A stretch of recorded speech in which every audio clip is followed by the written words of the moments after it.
فتح قوال ہے تو اس نے رات مجھ پر سوال کر دیا کہ بابا فرید کی ہم غزل گاتے ہیں، وہاں جو رسمیں ہوتی ہیں دروازہ کھلتا ہے تو اس میں ایک یہ شعر ہے، اس پر لوگ بڑے اعتراض کرتے ہیں، تو آپ اس کا ہمیں کچھ آپ سمجھائیں۔ میں نے کہا بھائی تم گایا کرو، تمہیں کیا غرض، چھوڑو۔ نہیں جی لوگ پوچھتے ہیں۔ تو اس نے سوال کر دیا، منشی فضل بھی بیٹھا ہوا تھا آپ کا، تو میں نے کہا منشی صاحب بھی بڑے ماشاءاللہ سخن فہم ہیں، تو ان سے پوچھو۔ انہوں نے کہا جی آپ بتائیں۔ اب یہ خاص لوگوں کی بات ہے جو عام لوگوں کے سامنے آ گئی اور انہوں نے چیخنا چلانا شروع کر دیا، اور ادھر اتنا بڑا صوفی مستند عالم سنت کا متبع بابا فرید علیہ رحمت، اتنا بڑا آدمی، اس کا کلام ہے۔ تو اس نے کہا کہ ایک شعر ہے کہ من علیم من ولیم من نبی، میں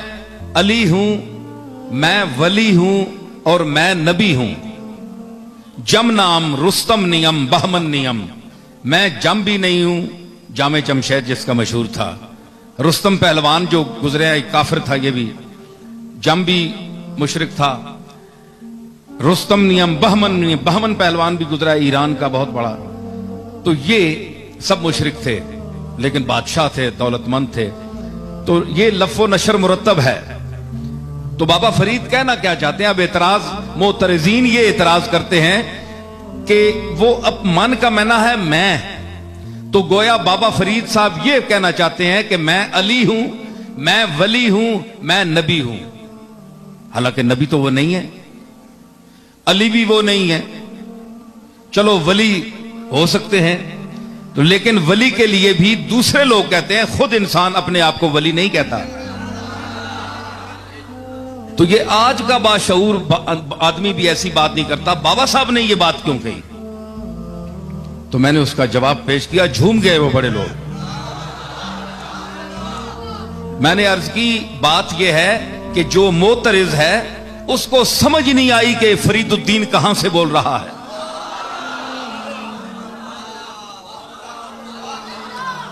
اس کا مطلع جو ہے وہ مطلع میں وہ بات کو صاف کر گئے کہ من سے مراد فرید الدین نہیں ہے، مطلع نے اس بات کا مطلع صاف کر دیا۔ انہوں نے کہا کہ من نیم واللہ یارا من نیم،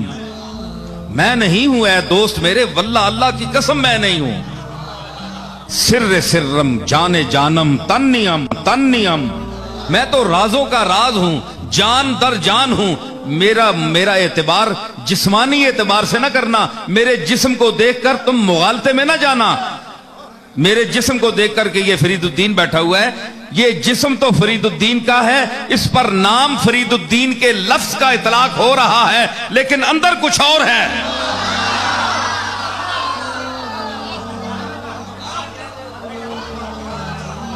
اندر کچھ اور ہے، وہ اور دنیا ہے۔ دیکھیں نا، نور پاکم آمدہ در مشت خاک، پاک نور میری اس مشت خاک میں آیا ہے، تو صرف بابا فرید کی مشت خاک تو نہیں ہے نا، ہم بھی سب اسی مشت خاک کی پیداوار ہیں۔ میں نے کہا حضور علیہ الصلوۃ والسلام کی اس حدیث پاک کی طرف بابا صاحب اشارہ کر رہے ہیں کہ جس میں حضور نے فرمایا کہ جب اللہ نے